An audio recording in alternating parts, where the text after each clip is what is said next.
പിതാവിൻ്റെയും പുത്രൻ്റെയും പരിശുദ്ധാത്മാവിൻ്റെയും നാമത്തിലാണ്. ഈശോ ജനിച്ചു വളർന്ന സ്ഥലമാണ് നസ്രത്ത്. ബെത്ലഹേമിലാണ് ജനിച്ചെങ്കിലും വളർന്നു വന്ന സ്ഥലമാണ്. ആ നസ്രത്തിലെ സിനഗോഗില് യേശു ചെന്നപ്പോഴ്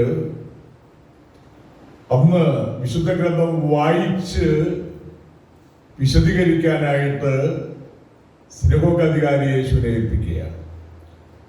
യെശയ്യാ പ്രവാചകന്റെ പുസ്തകമാണ് നൽകപ്പെട്ട പുസ്തകം തുറന്നപ്പോഴ്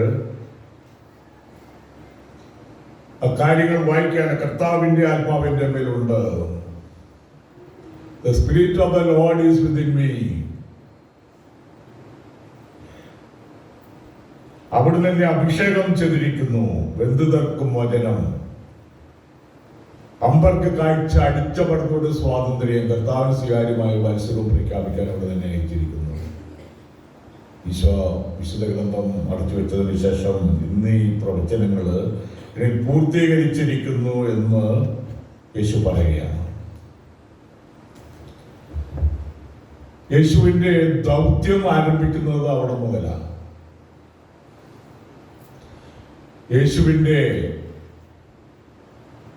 മാനസാന്തരപ്പെടുവിലെന്ന് പറഞ്ഞുകൊണ്ട് യേശു ജനതയെ അഭിസംബോധന ചെയ്യുക. സ്നാപകൻ അനുതാപത്തിന് മാമോദിസ നൽകിയെങ്കിൽ ദിവ്യരാജ്യ പ്രവേശനത്തിന് യേശു ദിവ്യരാജ്യം സമീപിച്ചിരിക്കുന്നു എന്ന് പറഞ്ഞുകൊണ്ടാണ് വചനം ആരംഭിക്കുന്നത്. അനുദപിച്ച് നിങ്ങളെല്ലാവരും സുവിശേഷത്തിൽ വിശ്വസിക്കുകയും.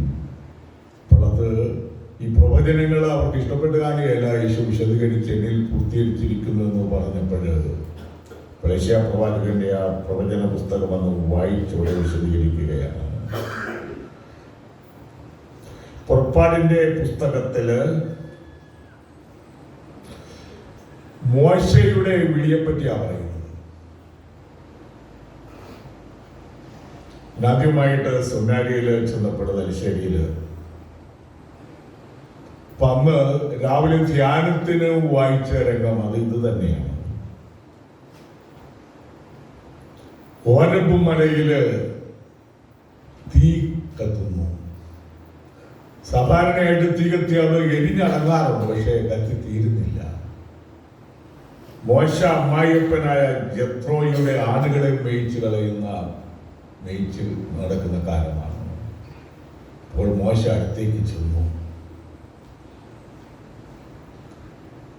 അപ്പോഴ് ഒരു അശരീരി വാക്യം കേൾക്കുകയാണ്, നീ അടുത്തു വരരുത്, നിന്റെ ചെരുപ്പ് അഴിച്ചു മാറ്റുക, നീ നിൽക്കുന്ന സ്ഥലം വിശുദ്ധ സ്ഥലമാണ്. ഇപ്പൊ വിശുദ്ധ സ്ഥലമായതുകൊണ്ട് നീ ചെരുപ്പൊക്കെ മാറ്റി ശുദ്ധി വരുത്തിയതിനു ശേഷമാണ് അടുത്തു വരേണ്ടത്. അപ്പോൾ വീണ്ടും എന്റെ ജനത്തിന്റെ ക്ലേശങ്ങള് ഞാൻ കണ്ടു. ഇപ്പോൾ അടിമത്വത്തിൽ കഴിഞ്ഞിരുന്ന ഈജിപ്തിലെ ഇസ്രായേൽ ജനതയ്ക്ക് വിമോചനം നൽകാൻ വേണ്ടി ദൈവം തെരഞ്ഞെടുത്ത വ്യക്തിയാണ് മോശ. മോശ ഒഴികോട് പറയാനായിട്ട് നോക്കും. മോശ പറഞ്ഞു, എനിക്ക് വിക്കല, സംസാരിക്കാനായിട്ട് ചാതുര്യമൊന്നുമില്ല, നല്ല സംസാരിക്കാനായിട്ട് കഴിവുള്ള ആളുകളുണ്ട്, അവരെ ആരെങ്കിലും നീ തെരഞ്ഞെടുക്ക്. എന്നാലും ദൈവത്തിന്റെ അരുളപ്പാടനുസരിച്ച് മോശ പിന്നീട് സ്വീകരിക്കുകയാണ്.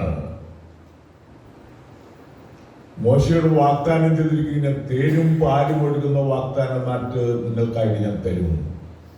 അവിടെ പറയുന്നുണ്ട്, അവിടെ താമസിക്കുന്ന ജനതകളുടെ പേരൊക്കെ അവിടെ പറയുന്നുണ്ട് പുറപ്പാടിന്റെ പുസ്തകത്തില്. അത് കഴിഞ്ഞിട്ട് ഈ പ്രദേശങ്ങളൊക്കെ നിങ്ങൾക്ക് തരും, തേനും പാലും ഒഴുകുന്ന ദേശത്തേക്ക്. കേരളവും തേനും പാലും ഒഴുകുന്ന. ഇവിടെ ധവള വിപ്ലവം നടന്നു കഴിഞ്ഞപ്പോൾ ഇഷ്ടംപോലെ പാലുണ്ട്. പിന്നെ തേനീച്ചയുടെ കുത്തുപേടിക്കാത്ത ഒത്തിരി ആളുകൾ പല സ്ഥലങ്ങളിലും തേൻ വളർത്തുന്നുണ്ട്. ഇവിടെ വസന്ത വന്നാലേ കുഴപ്പമുള്ളൂ. അങ്ങനെ തേൻ വളർത്തി വിൽക്കുന്ന ആളുകൾ ഇവിടെ കുടിയേറ്റ ഭൂമിയിൽ പലയിടങ്ങളിലും ഉണ്ട്. അപ്പോൾ അങ്ങനെ തേൻ കൂടുതൽ ഉത്പാദിപ്പിക്കുമ്പോൾ തേൻ സുലഭമാകും. അതുകൊണ്ട് തേൻ ലഭിക്കുന്ന നാടാണ് കേരളം. പിന്നെ പാലിന്റെ കാര്യം പറയണ്ട, ഇവിടെ പലികൾ കുറവായിരിക്കും, തീറ്റഭൂമി കുറവായതുകൊണ്ട്.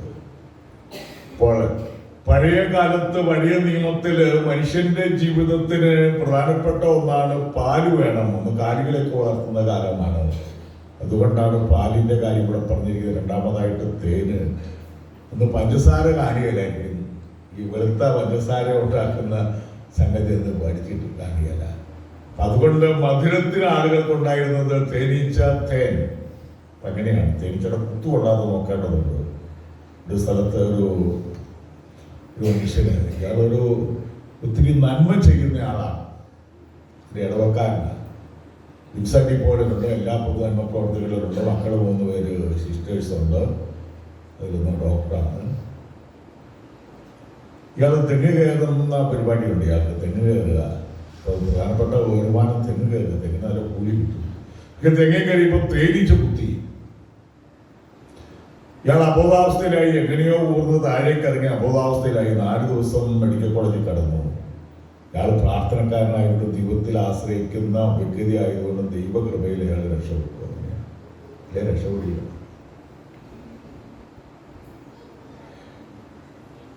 അങ്ങനെ തേൻ മധുരമുള്ളതാണെങ്കിലും തേനീച്ചയെ സൂക്ഷിക്കേണ്ടതായിട്ടുണ്ട്. എൻ്റെ പഴയൊരു പള്ളിയിൽ നെല്ലിക്കാൻ പോലെ ഒരു പാട്ടുകാരൻ വിളിക്കണ്ട. പാട്ടുകാരൻ അവനയുടെ റബ്ബറൊക്കെ വെട്ടി കഴിഞ്ഞപ്പോഴത്തേന് തേനീച്ച ഇയാളെ കുത്തി. അവിടെ ഒരു ചെറിയ ഒരു കുളമുണ്ട്, ആ കുളത്തിലേക്ക് ഇയാളെ. തേനീച്ചയെല്ലാം വന്നു കഴിഞ്ഞാൽ കുതിരെ കുത്തത് വെള്ളത്തിൽ മുങ്ങിയാലും പിന്നെ പോകുമ്പോഴത്തേക്ക് കുത്തും. ഇയാൾ ചാടിയത് തേനീച്ചയുടെ കുത്തിൽ നിന്ന് രക്ഷപ്പെടാൻ വേണ്ടിയിട്ടാണ്. അവസാനം ഇയാൾ പറഞ്ഞു, ഇവിടുത്തെ മധ്യസ്ഥൻ സെബസ്ത്യാനോസ് പുണ്യാളായ രക്ഷിക്കണേ എന്ന് ഉറക്കെ പറഞ്ഞു. ഏതായാലും തേനീച്ചിട്ടിട്ട് പോയെന്ന് അയാളെന്നോട് പറഞ്ഞത്. അങ്ങനെ അയാൾ രക്ഷപ്പെട്ടു. അപ്പോൾ ഈ 2 പേരും രക്ഷപ്പെട്ടത് പ്രാർത്ഥന വഴിയാണ്. അബോധാവസ്ഥയിൽ 4 ദിവസം കിടന്ന മനുഷ്യൻ നന്മ ചെയ്യുന്ന ആളായതുകൊണ്ട് രക്ഷപ്പെട്ടു. ഒരു സെബസ്ത്യാനോസ് പുണ്യാളനെ വിളിക്കിച്ച മനുഷ്യനെ പള്ളിയൊത്തിരി പാടിയിട്ടുണ്ട്, പാട്ടുപാടി ദൈവത്തെ സ്തുതിച്ചിട്ടുണ്ട്. ഇയാളും രക്ഷപ്പെട്ടപ്പോൾ തേൻ മധുരമുള്ളതാണെങ്കിലും തേനീച്ചയുടെ കുത്ത് കിട്ടാതെ ശ്രദ്ധിക്കേണ്ടതുണ്ട്. അതിനെ ഇളക്കുമ്പോഴൊക്കെ സൂക്ഷിക്കണം. തിമോത്തിക്കുള്ള ലേഖനത്തില് 2-ാം അധ്യായം 3:10-15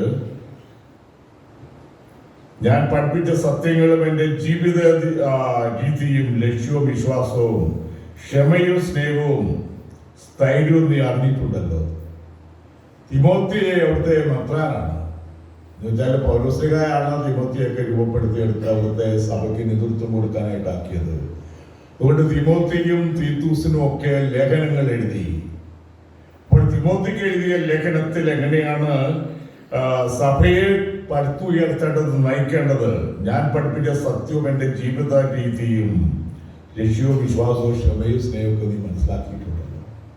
അതനുസരിച്ച് നീ സഭയെ നയിക്കുക, നിന്റെ ജീവിതത്തെ ക്രമീകരിക്കുക. അതാണ് തിമോത്തിയോട് പറയുന്നത്. നീ പഠിച്ചിട്ടുള്ളതും ഉറപ്പായി വിശ്വസിച്ചിട്ടുള്ളതുമായ കാര്യങ്ങളിൽ സ്ഥിരമായിട്ട് നിൽക്കുക. പഠിച്ചു മനസ്സിലാക്കിയ കാര്യങ്ങളിൽ സ്ഥിരതയോടെ നിൽക്കാനായിട്ട് തിമോത്തിയോട് പൗലോസ് ആവശ്യപ്പെടുകയാണ്. ലൂക്കാ 4:16-22 നമ്മൾ ഇന്നത്തെ സുവിശേഷത്തില് ലൂക്കാ സുവിശേഷകൻ മനോഹരമായിട്ട് എഴുതിയിരിക്കുകയാണ്. യെശയ്യാ പ്രവാചകന്റെ പുസ്തകത്തിൽ നിന്നും എടുത്ത് യേശു വായിച്ച രംഗമൊക്കെ പറഞ്ഞുകൊണ്ടാണ് ലൂക്കാ സുവിശേഷൻ അത് രേഖപ്പെടുത്തിയിരിക്കുക. അപ്പോൾ യേശു സമഗ്ര വിമോചകനാണ്. വിമോചനം എന്ന് പറഞ്ഞാൽ അടിമത്തിൽ നിന്നും വിമോചിപ്പിക്കുക എന്നുള്ളതാണ്. യേശു ലോകത്തിലേക്ക് വന്നത് മനുഷ്യനെ തിന്മയുടെ അടിമത്തിൽ നിന്ന് മോചിക്കാനാണ്, നന്മയിലേക്ക് നയിക്കാൻ വേണ്ടിയിട്ടാണ്. തിന്മയും പാപവും ഒക്കെ ലോകത്തിലുണ്ട്. മനുഷ്യന് പല വിധത്തിലുള്ള ബന്ധനങ്ങളുണ്ട്. വൈദേശിക ആധിപത്യം അതൊരു ബന്ധനമായിട്ടാണ് ആളുകൾ കാണുന്നത്. അതുപോലെ തിന്മയുടെ ബന്ധനം, ആസക്തികൾ, ഇതൊക്കെ ബന്ധനങ്ങളാണ്. മദ്യത്തിന്റെ ആസക്തി, മയക്കുമരുന്നിന്റെ ആസക്തി, തിന്മയുടെ ആസക്തി,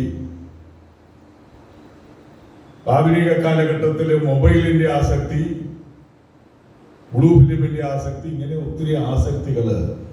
ഇതില് പണ്ടത്തെ വിശുദ്ധരായിട്ടുള്ള മനുഷ്യര്, ധാർമ്മികരായിട്ടുള്ള വിശുദ്ധരായിട്ടുള്ള ആളുകൾ പറയും പ്രിഡോമിനന്റ് സിൻ, ഓരോ വ്യക്തിയിൽ ഏതാണോ അതിപ്രസരം ഉള്ളത് അതിനെ നിയന്ത്രിക്കണം എന്നാണ് പറയുന്നത്. ഏത് തിന്മയാണ്? മദ്യപനാണെങ്കിലും മദ്യപാനത്തെ നിയന്ത്രിക്കണം. ഇല്ലെങ്കിൽ എപ്പോഴും കലഹമുണ്ടാക്കുന്നയാളാണ്, കലഹത്തെ നിയന്ത്രിക്കണം. എപ്പോഴും തെറി പറയുന്ന ആളാണ്, തെറിയെ നിയന്ത്രിക്കണം. ഭാര്യയോട് വഴക്കൂടുന്ന ആളാണെങ്കിൽ അതിനെ നിയന്ത്രിക്കണം. ഭർത്താവിന് സൂര്യൻ കൊടുക്കാത്ത ഭാര്യയാണെങ്കിൽ അതിനെ നിയന്ത്രിക്കണം. ഏതാണ് തൻ്റെ ജീവിതത്തിൽ പ്രധാനമായിട്ടും മുടങ്ങി നിൽക്കുന്ന തിന്മയെന്ന് മനസ്സിലാക്കിക്കൊണ്ട് അതിനെ തിരുത്തണം എന്നുള്ളതാണ് ഏറ്റവും പ്രധാനമുള്ളത്. ഉപസാരിക്കുകയൊക്കെ ചെയ്യുമ്പോൾ അങ്ങനെയാണ് നമ്മുടെ ജീവിതത്തിൽ ഏറ്റവും തിരുത്തേണ്ടതായിട്ടുള്ള കാര്യങ്ങളെപ്പറ്റി അനുദപിക്കുകയും പ്രതിജ്ഞകൾ എടുക്കുകയും തിരുത്തുകയും എങ്ങനെയാണ് ജീവിത നവീകരണം കൃത്യമായിട്ട് മുമ്പോട്ട് പോകേണ്ടത്. അപ്പോൾ യേശു വിമോചകനാണ്. The spirit of the lord is within me. ഞാൻ സെമിനാരിയിൽ ആദ്യമായിട്ട് ഈ പ്രസംഗത്തിന് ഈ വചനങ്ങളാണ് കിട്ടിയത്. അത് ലബോറട്ടറിയിലാണ്.